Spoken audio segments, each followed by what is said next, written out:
नमस्कार बच्चों, आज की क्लास में स्वागत आप सबका। चल रहा है हमारा बाजार संतुलन। बाजार संतुलन का आज जो है वो लास्ट पीरियड हमारा होगा। कल जहाँ पे हमने ख़त्म किया था वहाँ पे था उच्चतम निर्धारित कीमत। उच्चतम निर्धारित कीमत उच्चतम निर्धारित कीमत का मतलब क्या होता है? जब एक बड़ा तबका किसी चीज़ को खरीदने में सक्षम नहीं होता है कि वो उसके इजी अप्रोच में नहीं होती है कोई चीज़, तो सरकारें जो हैं उसकी एक मैक्सिमम कीमत निर्धारित कर देती हैं। वही इससे ज़्यादा कीमत आप वसूल नहीं करोगे और उस कीमत पर जो है आम जनता को वो वस्तु जो है सामान्य वस्तु उपलब्ध होगी। उसके लिए राशनिंग की व्यवस्था की है। कोटा वगैरह की दुकानें आप लोगों ने देखी होगी, जो आपने देखा होगा बीपीएल परिवार खाद्य सुरक्षा योजना, इस तरह से 2 रुपये किलो गेहूँ या लेवी पर चीनी मिलना, इस तरह की बातें, केरोसिन मिलना, चावल मिलना और भी बहुत सारी चीज़ें मार्क्सिस वगैरह मिलती थी, वो सारी उच्चतम निर्धारित कीमत के अंतर्गत आती हैं। ये पढ़ रहे हैं हम इसके अनुप्रयोग बाजार संतुलन में। तो अब आज जो पढ़ेंगे वो आज पढ़ेंगे बाजार संतुलन में निम्नतम निर्धारित कीमत। कल पढ़ा था उच्चतम निर्धारित कीमत और आज पढ़ेंगे निम्नतम निर्धारित कीमत। इसकी जरूरत कब पड़ती है? निम्नतम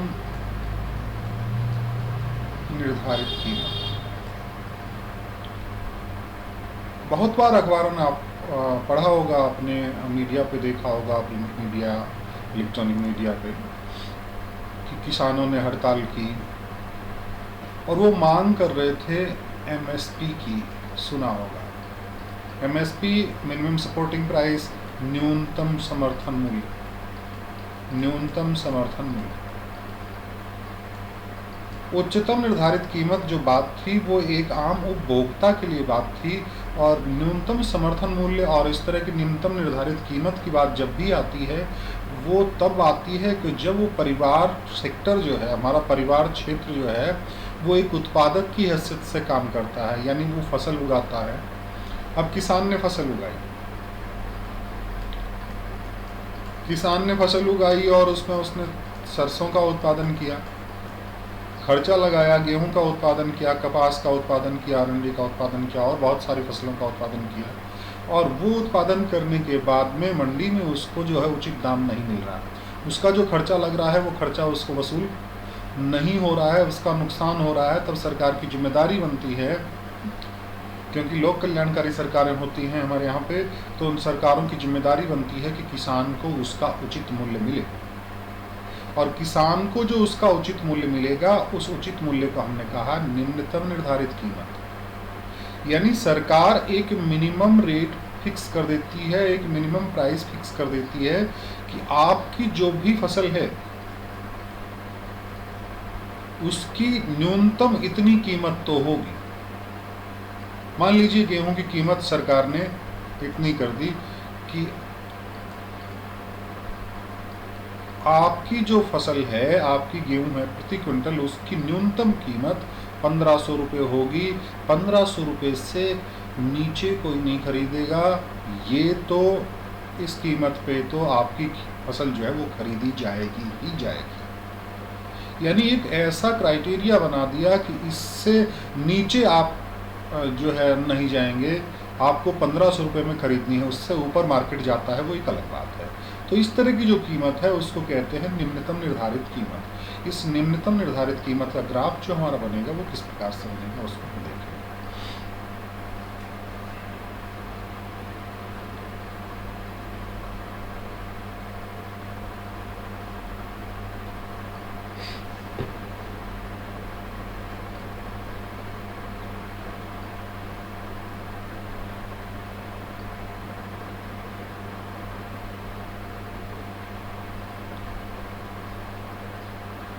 ये आपका आ गया एक्स एक्सिस,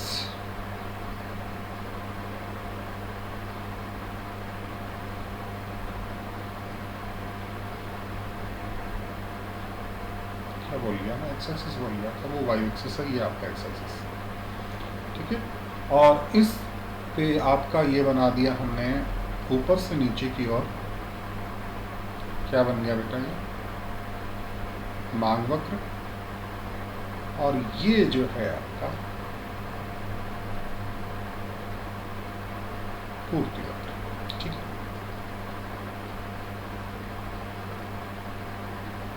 मांग वक्र को हमने लिखा डी से और पूर्ति वक्र को हमने लिखा एस से।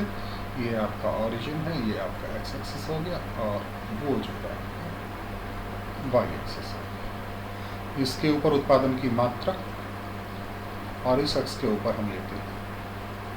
ठीक, और यहाँ पे मान लीजिए कि यहाँ पे जो है सर, जो कीमत है बाजार ने कीमत निर्धारित की है, सरकार का भी तो रोल नहीं आया, बाजार ने कीमत निर्धारित की है इस बिंदु पर, क्योंकि हमने कहा कि संतुलन कहाँ पे प्राप्त होता है, जहाँ पर मांग वक्र और पूर्ति वक्र जो है दोनों काटते हैं। और इस बिंदु की बात करेंगे तो इस बिंदु के ऊपर जो है न्यूनतम निर्धारित कीमत, बाजार की जो संतुलित कीमत है वो यहाँ पे निर्धारित हुई, इसको हमने कहा पी, है ना। और ये इसके ऊपर जो है यहाँ पे मात्रा जो प्राप्त हुई हमको हुई है।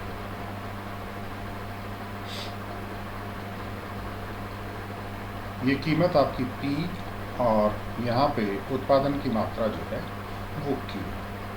अब जैसे हमने कहा कि इस कीमत पर बाजार ने जो कीमत निर्धारित की है उस कीमत पर किसान को नुकसान हो रहा है, और किसान का खर्चा जो है वो बहुत ज़्यादा हो गया, और उसके बदले में उसको जो प्राप्ति है वो कम हो रही है, यानी उसका शोषण एक तरह से हो रहा है। तो फिर सरकारें जो है, लोक कल्याणकारी सरकारें क्या करती हैं, न्यूनतम निर्धारित कीमत डिसाइड करती हैं, न्यूनतम कीमत जो है उसको डिसाइड कर दी, और वो जो न्यूनतम कीमत है वो बाजार कीमत से ज़्यादा होती है, क्योंकि बाजार कीमत तो उसके लिए बहुत कम है ही, अभी बात कर चुके हम।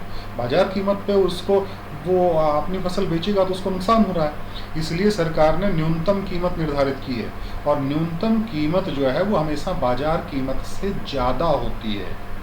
इस चीज़ को कंफ्यूज ना हो आप, न्यूनतम कीमत हमेशा बाजार कीमत से ज़्यादा होती है। और जब वो हमने बीपीएल और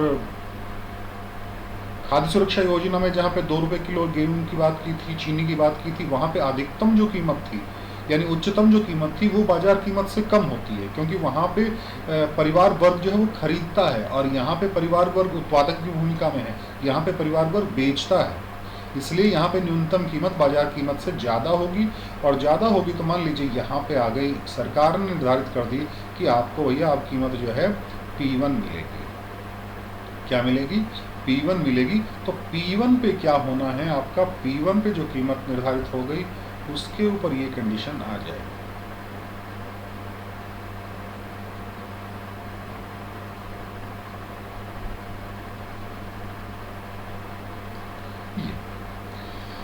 P1 की बात जब करेंगे तो यहाँ पे एक चीज़ देखिएगा, P1 पर निर्धारित कर दी, पहले की बजाय कीमतें बढ़ गई हैं। कीमतें जैसे ही बढ़ी, कीमतें बढ़ते ही आपकी पूर्ति का मान यहाँ पे आप देख रहे हैं, ये वाला जो पोर्शन है, ये जो भाग है, ये वाला भाग अधिपूर्ति की स्थिति बनता है। किसकी स्थिति बनता है बेटा? अधिपूर्ति, क्योंकि यहाँ पे मांग वक्र यहाँ पे है और पूर्ति वक्र यहाँ पे है। क्योंकि कीमतें जैसे ही बढ़ेंगी, फर्मों में प्रतिस्पर्धा आएगी, फर्म मार्केट में बहुत सारी आएंगी और कहेंगे कि इस कीमत पे हम बेचने को तैयार है, मार्केट में आएंगे। कहने का मतलब यहाँ पे पूर्ति ज़्यादा हो गई, पूर्ति अधिक हो गई और मांग कम हो गई। जब किसान बहुत सारा माल इस कीमत पर बेचने को तैयार है, यहाँ पे मैं जो फर्म शब्द का यूज़ कर रहा हूँ वो एक तरह से ये मान के चलिए किसान की बात कर रहा हूँ, वो अपने आप में एक फर्म है यहाँ पे, कि पूर्ति अधिक हो गई और मांग कम है, खरीदार कम है, बेचने वाले ज़्यादा हैं इस कीमत पर। तो ये जो सरप्लस आपकी कीमत, ये सरप्लस आपकी जो पूर्ति है, सप्लाई जो है, उसके लिए क्या किया जाएगा? सरकार ने कीमतें तो निर्धारित कर दी, क्योंकि ये आपकी मिनिमम सपोर्टिंग प्राइस है। और अगर श्रम बाजार की बात करें तो कई बार आप लोगों ने अखबार में पढ़ा होगा कि सरकार ने न्यूनतम मजदूरी निर्धारित कर दी है, न्यूनतम मजदूरी निर्धारित कर दी है। क्यों? मजदूर का शोषण नहीं हो। यहाँ पे पूर्ति अधिक है और मांग कम है। ये जो अधिक पूर्ति है, अब किसान के पास बहुत सारा हो गया माल, सरसों उसके पास स्टॉक में पड़ी है, गेहूं उसके पास स्टॉक में पड़ा है। अब जो गेहूं उसके पास स्टॉक में पड़ा है, उस स्टॉक को क्या करेगा वो? उस स्टॉक को वो जब मार्केट में नहीं बिकेगा तब सरकार की जिम्मेदारी बनती है कि उस अधिशेष मात्रा को खरीदे, उस अधिशेष मात्रा को खरीदे। तब सरकार जो है उस एक्सेस मात्रा को किसानों से खुद खरीदती है। आगे के स्टॉक के लिए आप लोगों ने देखा होगा बहुत पुराना स्टॉक कई बार जो है खाद्य सुरक्षा योजना के तहत आता है। हमारे एफसीआई के जो गोदाम हैं, फूड कॉरपोरेशन ऑफ इंडिया के जो गोदाम हैं, वहाँ पे खूब सारा गेहूं का स्टॉक पड़ा रहता है। तो वो कहाँ से प्राप्त होता है? वो किसानों से खरीदा हुआ, सरकार के द्वारा खरीदा हुआ जो स्टॉक है वो पड़ा रहता है। तो इसके साथ ही हम जो है इस चैप्टर को खत्म करेंगे। कुछ छोटी मोटी बातें जो हैं वो और करेंगे। जैसे बाजार संतुलन की बात करें, इसके जो महत्वपूर्ण बिंदु हैं उन पे थोड़ा सा जिक्र कर लें। पहली बात है, एक पूर्ण प्रतिस्पर्धा बाजार में संतुलन वहाँ होता है जहाँ बाजार संतुलन कहाँ होगा बेटा? पूर्ण प्रतिस्पर्धी बाजार में संतुलन वहाँ होगा जहाँ पे मांग और पूर्ति समान होंगी। प्रश्न बनता है कि किसी पूर्ण प्रतिस्पर्धी बाजार में बाजार संतुलन कहाँ होगा? जब आपको दिया हुआ नहीं है कि वहाँ पे आपकी फर्में स्थिर हैं या स्वतंत्र बहिर्गमन है, तब आपको ऑप्शन ये आता है कि मांग और पूर्ति समान है, तो ये आपका ऑप्शन सही हो जाएगा। मांग और पूर्ति असमान है तो ऑप्शन गलत हो जाएगा। और कोई ऑप्शन बन सकता है, या फिर कहीं पे ऐसा दे दे मांग और पूर्ति वक्र एक दूसरे को काटते हैं, तो वो ऑप्शन आपका सही हो जाएगा।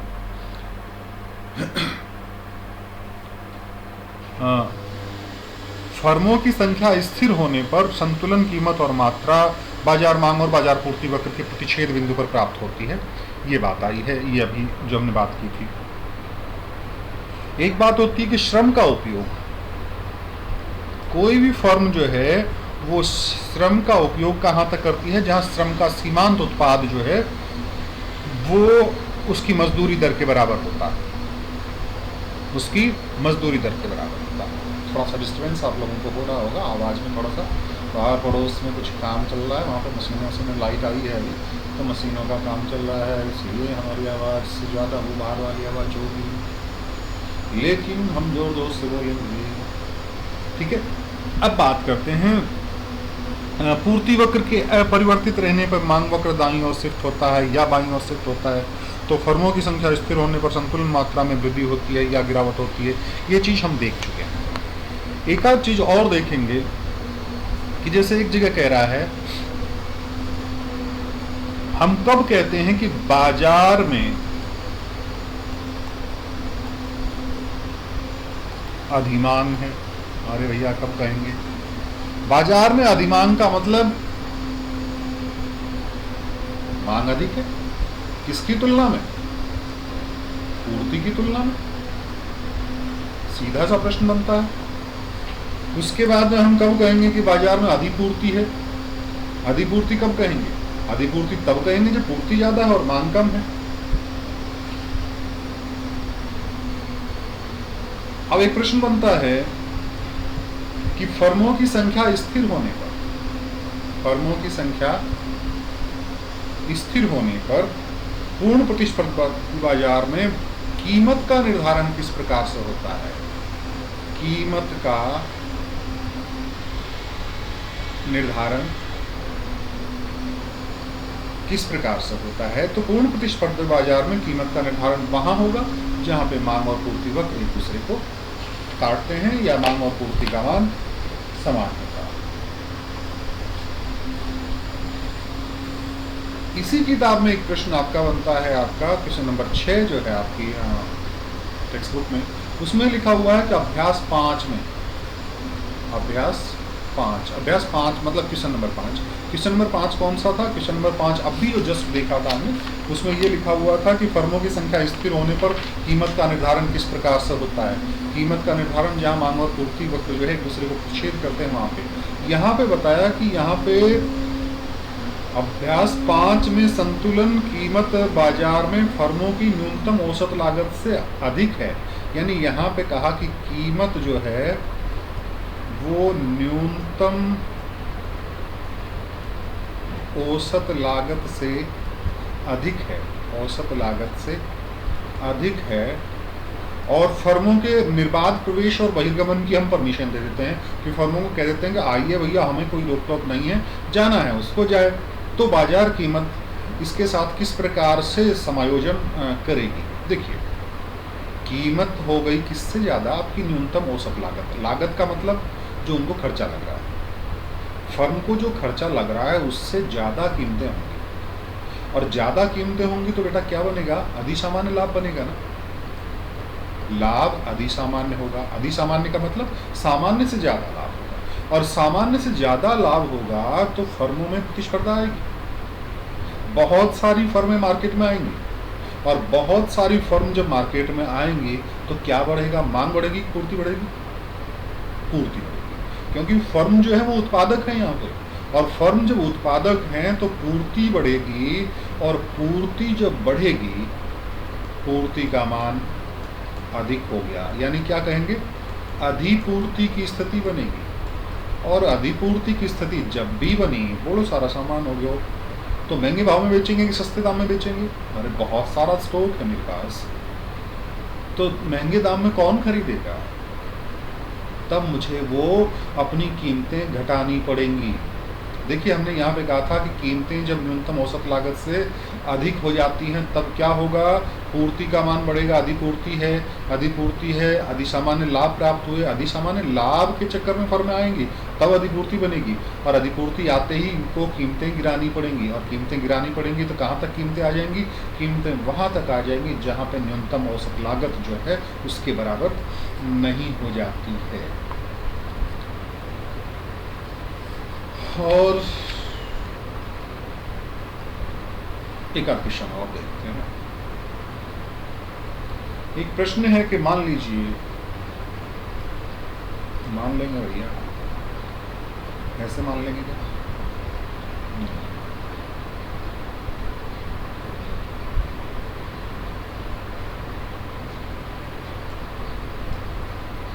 मान लीजिए एक पूर्ण प्रतिस्पर्धी बाजार में वस्तु X की मांग और पूर्ति वक्र इस प्रकार से दिए हुए हैं। QD बराबर 700 माइनस P और QS बराबर 500 प्लस 3P, और यहाँ पे P is greater than equal to 15, और इसका मान, पूर्ति का मान 0 होगा यदि P का मान 0 और 15 के बीच में है। इस तरह से मान लीजिए फर्में बाजार में समरूपी हैं और 15 रुपये से कम किसी भी कीमत पर वस्तु X की बाजार पूर्ति शून्य के होने के कारण की पहचान कीजिए। इसने कहा था कि अगर 15 रुपये से कम कीमत है और उस पर बाजार की पूर्ति इसने दे रखी है 0 है, क्या कारण हो सकता है कि 15 रुपये कम कीमत से जो है उसकी पूर्ति 0 हो जाएगी? देखिए, एक ही रीजन हो सकता है कि इस कीमत से कम कीमत पर कोई भी फर्म अपनी पूर्ति नहीं करेगी, अपना उत्पादन नहीं करेगी। क्यों नहीं करेगी? अरे घाटो लागू तो क्यों करेगा? हिसाब किताब बराबर हो तब तक भी कर लें। कहने का मतलब यहाँ पे ये जो 15 रुपये है ना, ये क्या है? न्यूनतम औसत लागत है। यानी इस लागत से भी कम कीमत उसको प्राप्त हो रही है, तो फर्म जो है वो अपना उत्पादन नहीं करेगी। उत्पादन मतलब वो उत्पादन जो बेचने के लिए तैयार है, कहने का मतलब पूर्ति। और इस वस्तु के लिए संतुलन की मात्रा क्या होगी? संतुलन वहाँ पे होगा जहाँ पे मांग और पूर्ति बराबर होगी। और कैसे संतुलन निकालेंगे हम इसका? देखिए,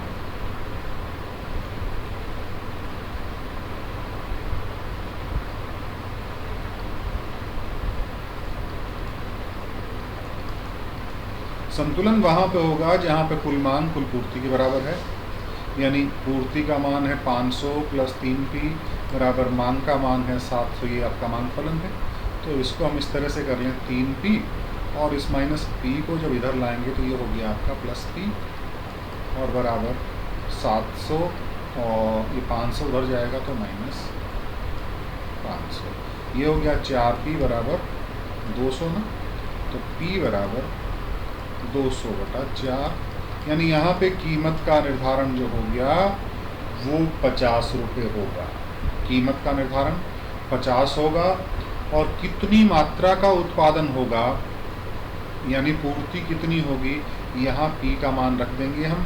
QS बराबर 500 प्लस 3 गुणा 50, 500 प्लस 3 गुणा 50, यानी QS बराबर कितना हो गया 500 और प्लस 150, यानी यहाँ पे कीमत का निर्धारण हो गया 650, सॉरी यहाँ पे पूर्ति का निर्धारण हो गया 650 पे, और जितनी पूर्ति है संतुलन की कीमत पर उतनी ही मांग होगी। यहाँ पे भी अगर हम रख दें 50, पी का मान 50 रखेंगे, 700 माइनस 50 कितना हो जाएगा 650। क्लियर है? और आप लोग करके देखें, कोई दिक्कत है बताएं। मिलते हैं अगले चैप्टर के लिए कल, समय मिला तो मिलेगा समय तो। Thank you, bye.